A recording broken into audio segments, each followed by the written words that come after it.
B. Collins. Peter B. Collins, news and comment. It's Wednesday, June 6th, 2018.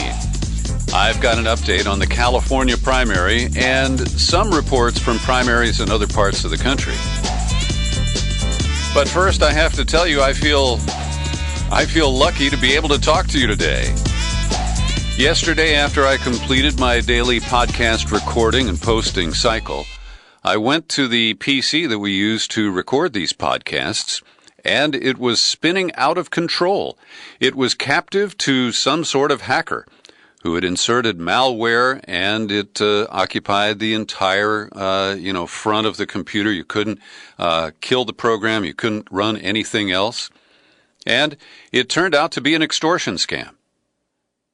The malware produces a toll-free number for you to call, and a man with a thick Indian accent who called himself Alan Price offered to help me because he works for the Microsoft. So I played along with him for a little while, and then I said, Alan, are you going to present an extortion demand? And he was offended by that. He said, no, I'm from the Microsoft, and I'm here to help you. And within minutes, he was demanding $199 to install a firewall and prevent him from accessing my computer in the future.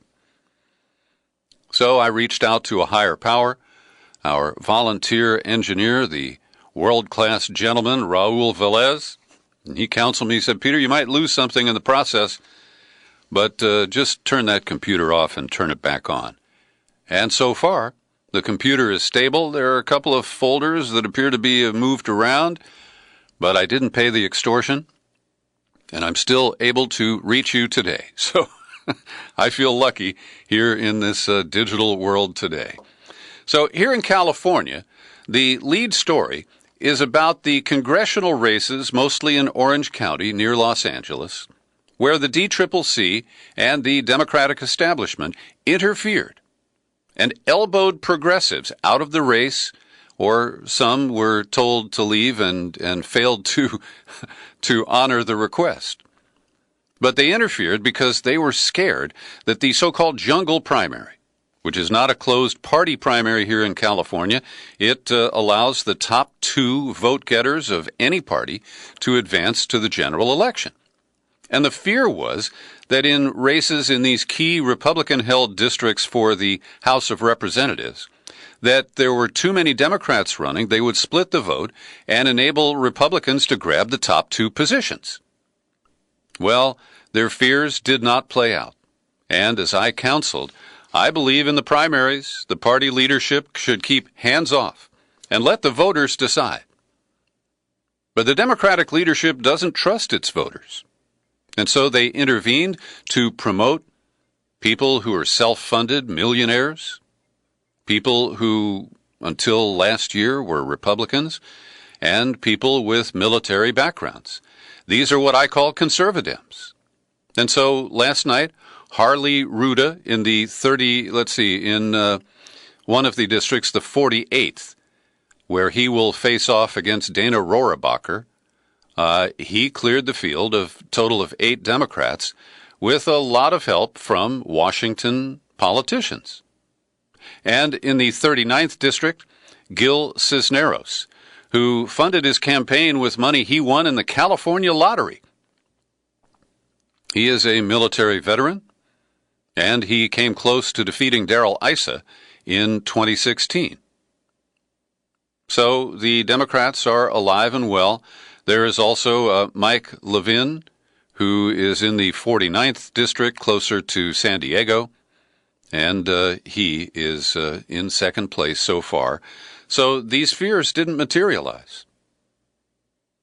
But the impression is clear, coast to coast, that the Democratic Party leadership sees the future of the party with spies, military veterans, millionaires, the ConservaDems, the blue dogs that I talk about. And so in New Jersey, the former Navy pilot, Mikey Sherrill, who also has a background as a federal prosecutor, she won the Democratic nomination in the 11th district. And in the southern part of Jersey, where Representative Frank LoBiondo is leaving his seat, the Republican incumbent, a state senator named Jeff Van Drew won the Democratic primary. He's described as a conservative Democrat with a pro-gun record who voted against same-sex marriage in 2012. Then there's Andy Kim, a former White House national security official who ran uncontested in the Democratic primary Tuesday, and he will face Representative Tom MacArthur, a wealthy incumbent in what is described as a firmly red district. Now, next week, I'm scheduled to do a follow-up interview with Patrick Martin. He is the reporter for the World Socialist website who first tipped us through his deep investigation of the Democratic challengers picked to run in this year's races. The heavy concentration of spies, military veterans, people who served in Iraq, cronies of Hillary Clinton and Barack Obama. And it is very clearly moving the Democratic Party farther to the right. And I find this a very troubling development, as you can tell, particularly when they put their thumbs on the electoral scales to promote these conservatives over progressives who have the fire of the grassroots. And a real deplorable case is New Jersey. We talked the other day about Bob Menendez, the corrupt senator, who is seeking, I believe, his third term. And get this. As Glenn Greenwald described and we reported the other day, Democratic leaders in Washington and in Trenton helped clear the field and prevented any meaningful challengers from getting the kind of money needed to mount a challenge to Bob Menendez. Because, the challengers couldn't get Dr. Melgen, Bob's good buddy, to contribute to their campaigns. So, despite that, the only opponent in the Democratic primary for Menendez was a woman named Lisa McCormick. She had no federal finance filings. You know what that means? It means she raised less than, I think, $3,000 for her entire campaign. She had no advertising, no campaign machinery. And she got 40% of the vote in New Jersey. That shows you how out of touch Democratic leaders are. They would run a proven corrupt guy like Menendez and just bulldoze the interests of the voters they claim he represents. Now, here in California, it's not a surprise that Gavin Newsom, former San Francisco mayor, the architect of same-sex marriage, currently lieutenant governor here in California, he is in first place for the runoff in November. And while a Democrat could have placed second, his closest challenger, Antonio Villaraigosa, came in the low teens. And that means that the Republican businessman John Cox, who carpetbagged into California after trying to buy seats in Illinois, he got a huge chunk of the vote. It's in the 30% range, higher than Republican registration, mostly because he's been endorsed by Trump. Now, it doesn't seem likely that a Republican can prevail. The Republican registration in California is at about 25% now. But it shows that Republicans turn out, and Democrats can't be relied upon to do so. We'll get the turnout figures from California here in the next few days, but it does appear that despite all of the activity, especially in those congressional races, that many Democrats said, who cares? And that showed up in the Feinstein race. Our senator is seeking her fifth, or is it her sixth term? And she got 43% of the vote. Her closest Democratic challenger, who is the current leader of the state Senate, Kevin De Leon, he got only 10% of the vote, and it's not clear if the closest Republican competitor, a guy named James Bradley from Orange County, they're both very close in the 10% range. And that shows that Californians are satisfied with Feinstein and that progressives cannot mount a meaningful challenge. I voted for Pat Harris, who got less than 2% of the vote. And it is really sad to see the way these things play out here in the Golden State. Many people think it's this liberal bastion. If that were the case, Dianne Feinstein would be on her way to retirement. And there was a big glitch in Los Angeles County yesterday. An unexplained printing error improperly left about 119,000 names off the voting rosters in Los Angeles County. Now, some of those people cast provisional ballots. Some probably walked away and didn't vote at all. Now, we deserve a better explanation than an unexplained printing error. And it's clear that even if all 119,000 had voted for Antonio Villaraigosa, it would not have changed the outcome of the governor's primary. But who knows what impact it might have had down ticket, and we deserve to have honest and transparent elections. And this guy, Dean Logan, who is now the county clerk and recorder of deeds, the election official in Los Angeles, he came from Seattle, where in one of the elections, the outcome changed because they found a bunch of ballot boxes floating in the river. Yeah, and despite that, he got moved up from Seattle to Los Angeles. One case that troubles me here in California is the successful recall of Judge Aaron Persky. And a mob mentality developed after he gave a light sentence to the Stanford swimming competitor. I don't know that he was a star. His name was Brock Turner. Turner was convicted of sexual assault. To be clear, he did not rape the girl. He had sexual contact with her using his fingers. And he was sentenced to 6 months in a local jail, and he served less than that based on the rules. And an angry mob led by a Stanford law professor raised $1 million, gathered signatures, put it on the ballot, and the recall is about 60-40. And I'm uncomfortable with this, because I do understand that people were not satisfied with the sentence. And that in the era of Me Too, this was one of the contributors to the attack on so-called rape culture.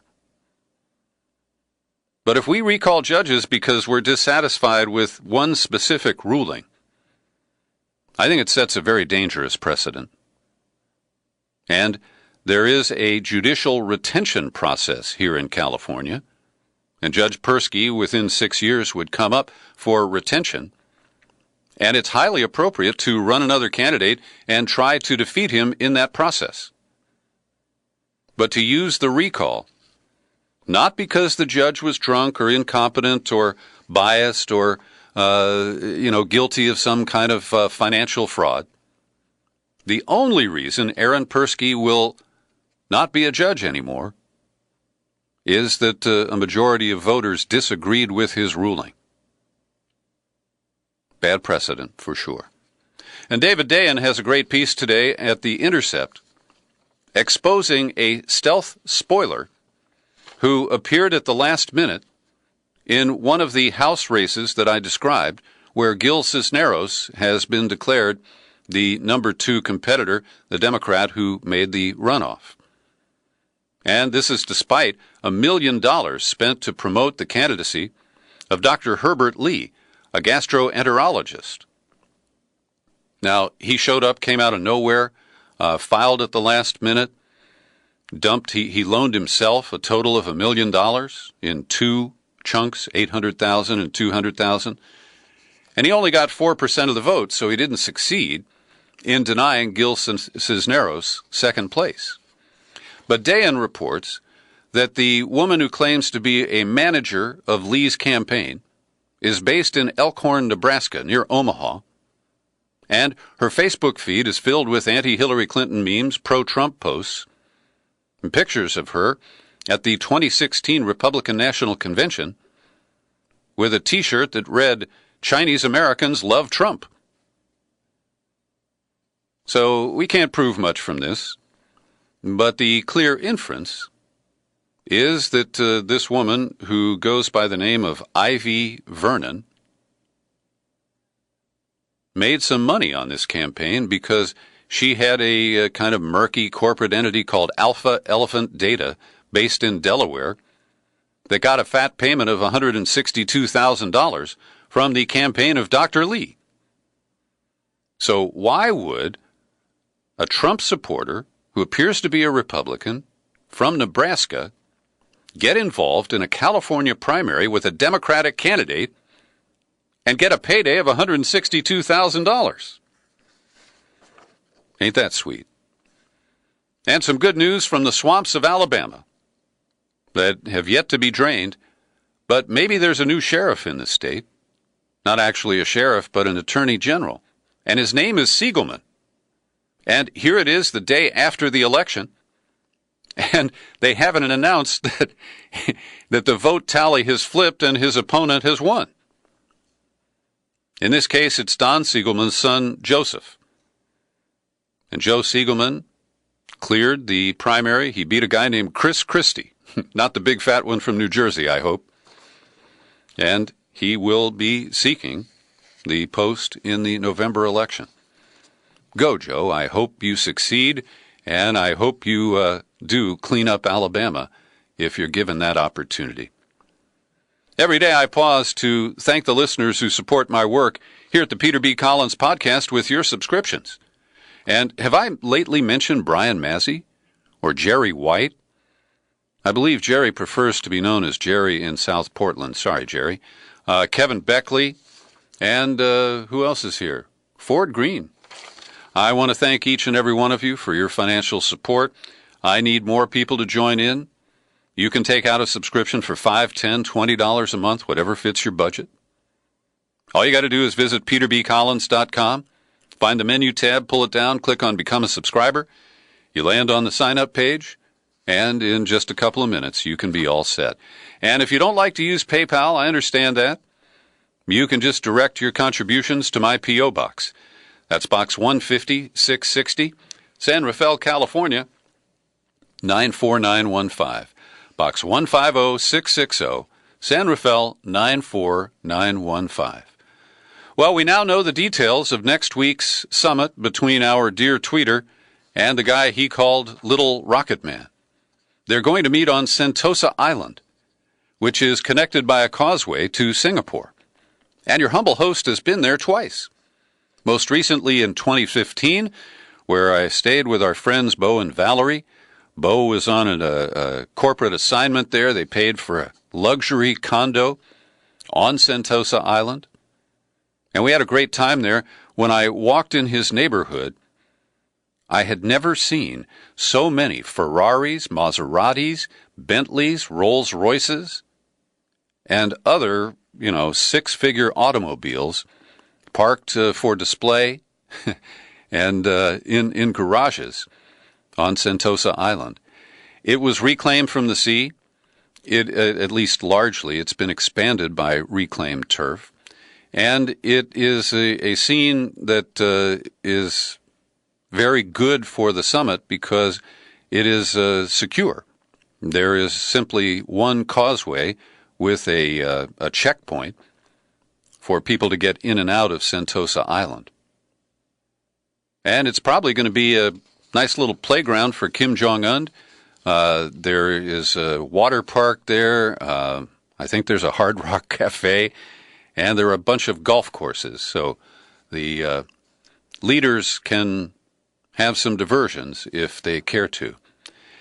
The government there has said police will make stricter checks of people and personal belongings, with items such as public address systems, bullhorns, remotely controlled aircraft, and of course chewing gum is always banned in Singapore, and you can get flogged for it. And I've just learned that Dennis Rodman, the former NBA star, will be on the scene in Singapore to hang with his bro, Kim Jong-un. Today I'm releasing to subscribers an interesting new in-depth interview with Dr. Jeffrey Kay. He's a retired psychologist who has been moonlighting as a journalist for over 10 years. He's exposed a lot of stuff at Guantanamo and in the military, and he continues to dig deep in archives that expose how the United States during the 1950 50 to 52 war with Korea, introduced bioweapons, including fleas that were infected with plague and cholera. And these bioweapons were developed with the help of Japanese scientists who had been experimenting with them during World War II. And one of the big takeaways from Jeff Kay's investigation is that the repeated claims that American flyers who were shot down over Korea and imprisoned were subject to sophisticated brainwashing techniques. And Kay speculates that, in fact, these pilots, when they came back to the United States and talked about the payloads that they had delivered, including bubonic plague, that this was treated as the result of brainwashing. And that was used to dismiss any of the unapproved statements that came from former POWs held by North Korea. I think you'll find it fascinating. Here's an excerpt from my conversation with Dr. Jeff Kay. Where are the confessions, the brainwashed, tortured confessions of these soldiers and these military men? They should be put forth, because they are, if we really want to condemn the Chinese and North Koreans for torture, let's present the evidence to the world. They love to do that when they have it. They didn't have it. Instead, what they had were a series of confessions that, if you read them today, sound very straightforward. There are some of them are published within the International Scientific Commission report, and they comment upon them.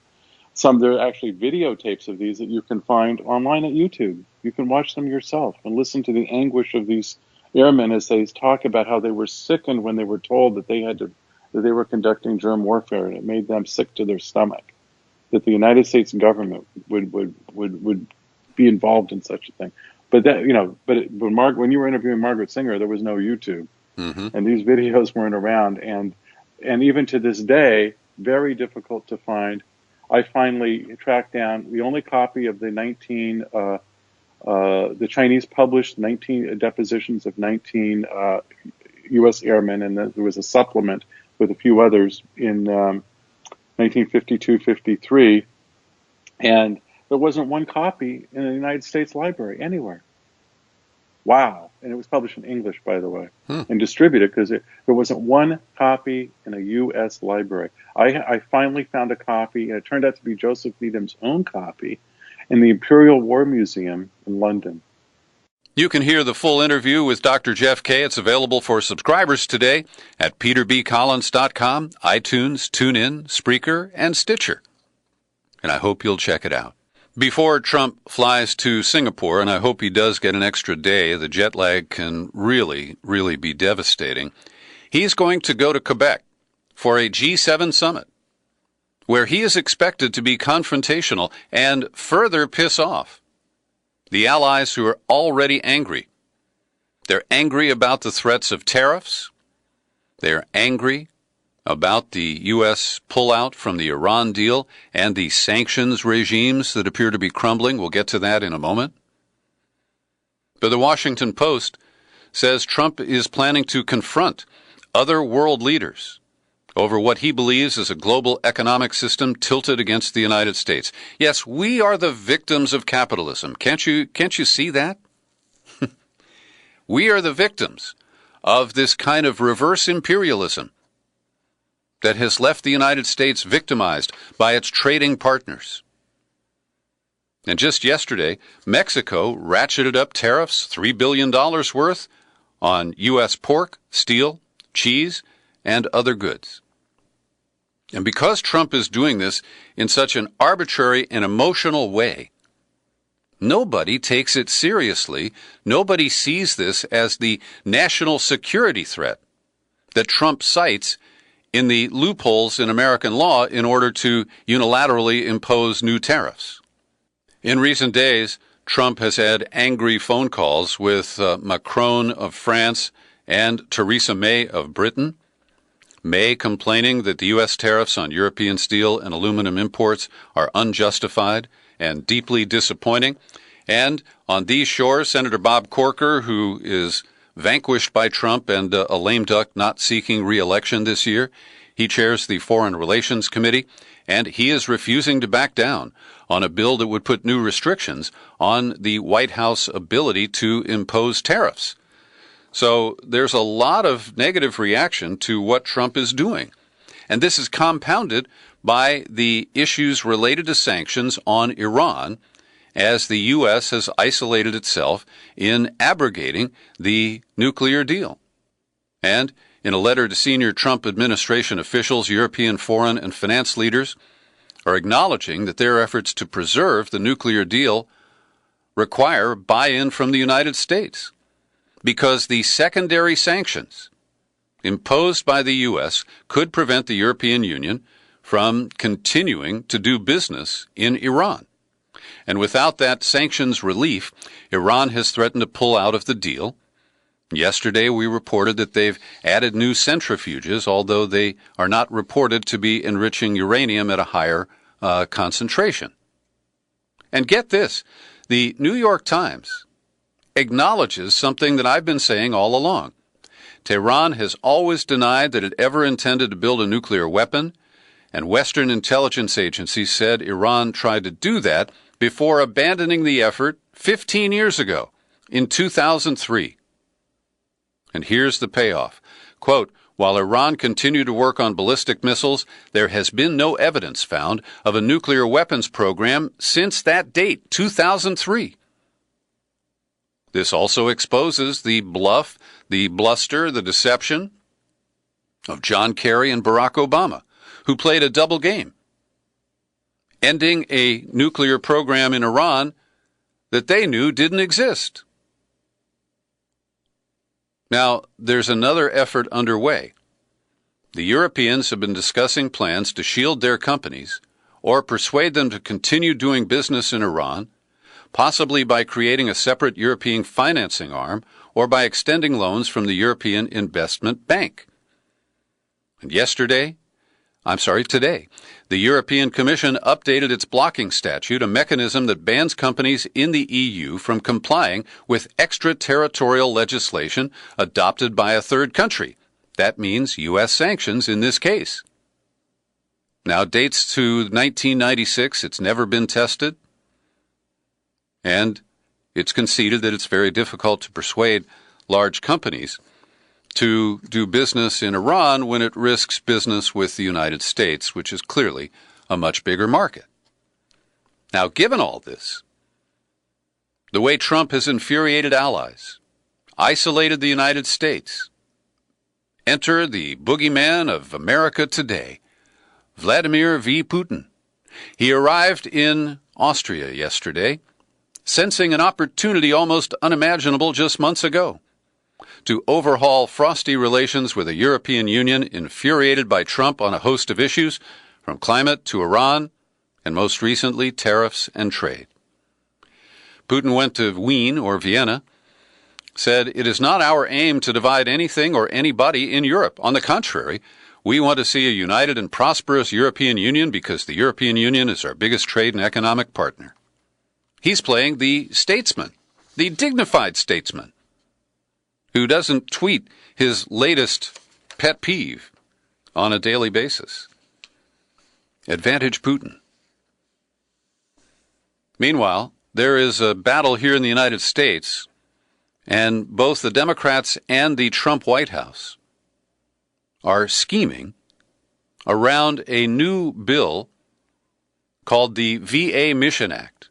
It authorizes new health care programs for veterans. Everybody's in support of that, right?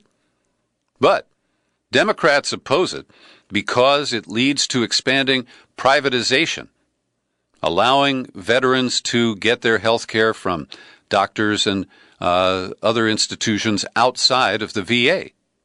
And that, of course, leads to huge cost control problems. But the free market Republicans see this as their entitlement, and the Democrats are trying to restrain that. Add to that Trump has suddenly gotten religion on the deficit. and the estimated $50 billion, which is just a guess because nobody knows the actual cost of diverting hundreds of thousands of veterans into the private medical system. But this is the White House that imposed $1.5 trillion debt to fund tax cuts for corporations and the wealthy, and then passed the $1.3 trillion deficit budget. I don't think it's the deficit is quite that high, but it's about $1 trillion estimated. And that deal included excessive additional spending for the Pentagon and more domestic spending demanded by Democrats. So you're going to see a lot of posturing over this VA health bill over the next week or two. And while I do not want to see veterans deprived of needed health services, I don't want to see the Veterans Administration hollowed out by diverting veterans into the private healthcare systems. Another ugly and brutal ICE roundup in Sandusky, Ohio, just down the road from where I started my radio career in Port Clinton back in, you don't need to know when. Anyway, 100 workers at an Ohio gardening and landscape company were picked up and taken out on buses, 114 total, and dozens of their children were left stranded at daycare centers and with babysitters, with another crisis of family separation that is entirely avoidable. But Trump believes that he's sending a message, and that by treating immigrants brutally at the border after they're detained when they apply for asylum, or those who have been living in this country and working and providing services that Americans don't want to perform. The backstory of this Ohio roundup is a demand for more short-term worker visas. As I mentioned at the top of the podcast, there was a hacking incident here at the Secret Studio yesterday, and it does give you the willies, I have to say. And it gives me a little empathy for Paul Manafort, who thought he was able to contact his old pals and manipulate their potential testimony to Bob Mueller with encrypted texts sent through WhatsApp or Telegram it's called. Anyway, it turns out that they were able to access it because some of the people he contacted turned over the text threads, and they also sought a warrant and forced Apple to expose the backup of the messages in Paul Manafort's iCloud account. And the Washington Post makes a good point today in its technology column called Power Post, where they explain that this deeply undermines the claims from James Comey and now his successor, Chris Wray, the FBI director, that the FBI is going dark because encryption prevents them from hacking into our phones. And this is an example of how they don't need a backdoor on my iPhone. They have other ways of accessing this data. And the article points out that Chris Wray, the new FBI director, lied when he recently cited what they call falsely inflated statistics, showing that criminal investigators were locked out of about 7,800 devices last year, and the real figure is projected at be between 1,000 and 2,000. Why does he need to lie about that? Facebook is doing more damage control. We've reported this week that there were a total of 60 mobile phone makers who were given access to not only user data of devices, but also all of their friends. This goes back to 2010. And 4 of the companies we now know were Chinese manufacturers, including one that's on an American shit list. And Apple has to keep explaining why they didn't explain this before. And finally, Britain's Parliament is holding another hearing today with the former leader of Cambridge Analytica, whose name is Alexander Nix, and they are probing contacts between a former employee, Brittany Kaiser, who'd been a senior executive, and WikiLeaks, because Brittany Kaiser visited Julian Assange on February 17th of 2017, well after the election. And it's also alleged that Kaiser funneled cryptocurrency to WikiLeaks, which she has described as her favorite charity.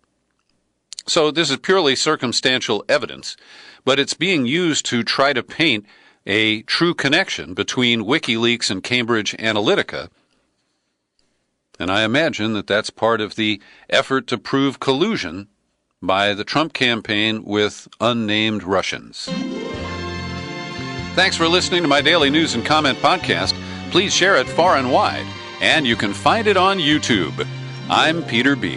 Happy trails to you until we meet again.